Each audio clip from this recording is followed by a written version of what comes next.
सवर्ण और शूद्र ये दोनों हिंदू कैसे हो सकते हैं। आज मैं कुछ बातों को आपको बताना चाहता हूं और उन बातों को सुन और समझकर आप मुझे बताइए कि क्या स्वर्ण और शूद्र ये दोनों हिंदू हो सकते हैं।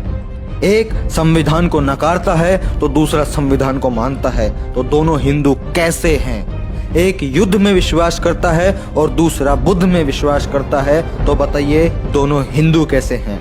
एक फॉरवर्ड है तो दूसरा बैकवर्ड है, तो बताइए दोनों हिंदू कैसे हैं। एक खाता है और दूसरा दाता है, तो बताइए दोनों हिंदू कैसे हैं। एक लूटता है और दूसरा लुटाता है, तो बताइए दोनों हिंदू कैसे हैं। एक कमाता है और दूसरा गंवाता है, तो बताइए दोनों हिंदू कैसे हैं। एक का पोषण होता है और दूसरे का शोषण होता है, तो बताइए दोनों हिंदू कैसे हैं।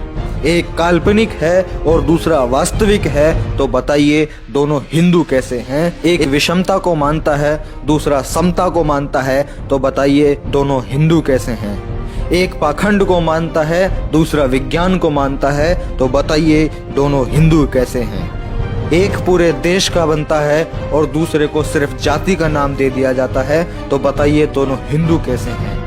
एक मंदिर पवित्र करता है और दूसरे से मंदिर अपवित्र हो जाता है, तो बताइए दोनों हिंदू कैसे हैं। एक पूजने योग्य है और दूसरा पीटने योग्य है, तो बताइए मेरे भाई दोनों हिंदू कैसे हैं। एक को व्यवस्था में श्रेष्ठ समझा जाता है और वहीं दूसरे को व्यवस्था में नीच समझा जाता है, तो बताइए दोनों हिंदू कैसे हैं। एक सत्ता ऐश में रहता है और दूसरा फुटपाथ पर सोता है, तो बताइए दोनों हिंदू कैसे हैं। एक होटल में खाता है और दूसरे को कचरे से पेट भरना पड़ता है, तो बताइए दोनों हिंदू कैसे हैं। एक देश पर राज कर रहा है और दूसरा गटर साफ कर रहा है, तो बताओ मेरे भाइयों दोनों हिंदू कैसे हैं।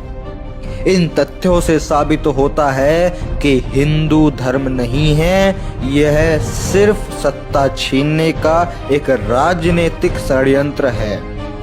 क्या आपने कभी सोचा है कि हिंदू धर्म के अंदर वर्ण हैं, वर्णों में फिर हम शूद्र हैं, फिर शूद्र के अंदर बहुत सारी जातियां हैं, फिर जातियों के अंदर भी क्रमिक ऊंच नीच है और ब्राह्मणों के आगे सभी लोग नीच हैं। अब आप ही मुझे बताइए, अब गर्व से कैसे कहें कि हम हिंदू हैं। मेरा इस वीडियो को बनाने का उद्देश्य बाबा साहब की उस विचारधारा को फैलाने का था कि गुलामी को गुलामी का एहसास करा दो, गुलाम अपनी बेड़ियां खुद तोड़कर फेंक देगा।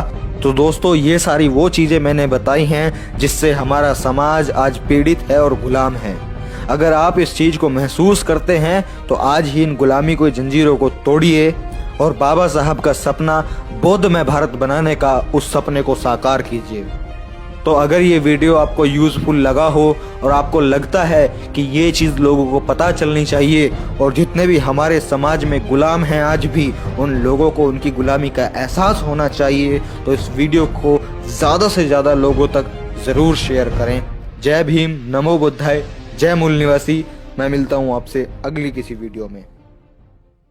तर्क से फर्क लाना हमारा मिशन। हमारे साथ इस मिशन में जुड़ने के लिए इस लाल बटन को दबाकर चैनल को सब्सक्राइब करें और बेल आइकन को दबाकर ऑल पे क्लिक करें, क्योंकि हमें लाना है सोच का एक अलग नजरिया।